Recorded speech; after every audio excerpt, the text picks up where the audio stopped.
یہ جو کربلا کے واقعات میں جو ظلم کی داستانیں اضافی بیان کی جاتی ہیں، اس کا مستند تاریخی روایات سے کوئی ثبوت بولو بھائی نہیں ملتا۔ اب لوگوں نے اپنی دکانیں چمکا لی ہیں، پانی نہیں تھا، کئی دنوں سے کھانا نہیں ملا۔ صحیح روایات سے ثابت ہے کہ حضرت حسین رضی اللہ تعالیٰ عنہ کربلا کے میدان میں وضو کر کے نماز پڑھتے تھے، تو پانی تھا تو، اور بعض نے یہ کہا کہ اہل بیت کی عورتوں کی عزتیں اچھالی گئی ہیں۔ آپ اس طرح کی باتیں کر کے اہل بیت سے محبت کا اظہار کر رہے ہو یا ان کی توہین کر رہے ہو؟ بولو بھائی۔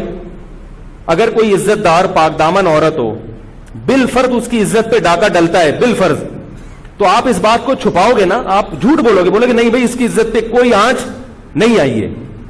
کیونکہ جب عورت کی عزت کو آپ کوئی تار تار کر دے اور آپ ممبر پہ بیٹھ کے اس کو بتا دو، تو وہ عزت تار تار ہونے سے اتنی بے عزتی نہیں ہوگی جتنی اس بات کو بیان کرنے سے اس کی بے عزتی ہوگی۔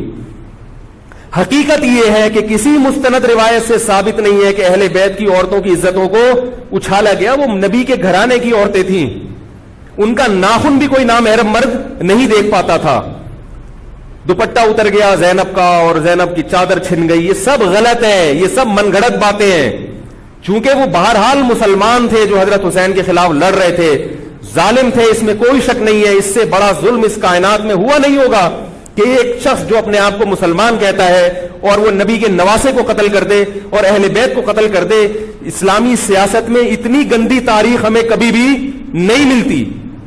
حضرت عثمان کا بھی قتل ہوا، وہ بھی بہت بڑا ظلم تھا، مگر یہ ظلم اس ظلم کی نوعیت سے بڑھ کر تھا، کیونکہ حضرت عثمان کا قتل حکومت کے ہاتھوں نہیں ہوا ہے، باغیوں کے ہاتھوں ہوا ہے۔ یہاں حضرت حسین کا قتل کس کے ہاتھوں ہوا ہے؟ حکومت کے ہاتھوں ہوا ہے، جس پر لوگ بیعت کر چکے تھے۔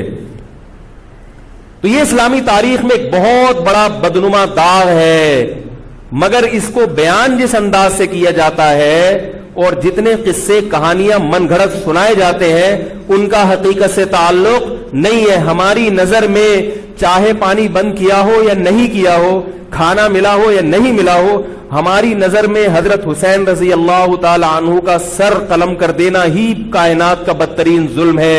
یہی ایسا ظلم ہے کہ جس پر جتنا غم کیا جائے کم ہے۔ غم منایا نہیں، غم کیا جائے۔ منانا الگ چیز ہے، غمزدہ ہونا الگ چیز ہے۔ لیکن جو آگے اس میں تڑکا لگایا جاتا ہے، اس کا حقائق سے تعلق بولو بھائی نہیں ہے۔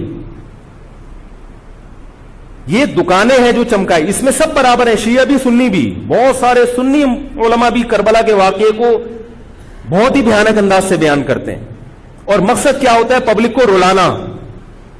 ایک رونا وہ ہوتا ہے جو خود سے آئے، اور ایک رونا ہوتا ہے باقاعدہ آپ کو آرڈر پہ رونے کے لیے اور رلانے کے لیے بلایا جائے۔ وہ رمضان میں نے بتایا تھا نا کہ میں نے ختم قرآن پہ دعا کی تو مجھے رونا آ گیا، بہت زیادہ رونا آیا۔ اگلے دن ایک صاحب کہنے لگے مولوی صاحب آج بھی ایسی ایک دعا ہو جائے۔ میں نے کہا میں آرڈر پہ نہیں روتا، میں آرڈر پہ نہیں روتا۔ اب تو آ بھی رہا ہوگا تو نہیں آئے گا۔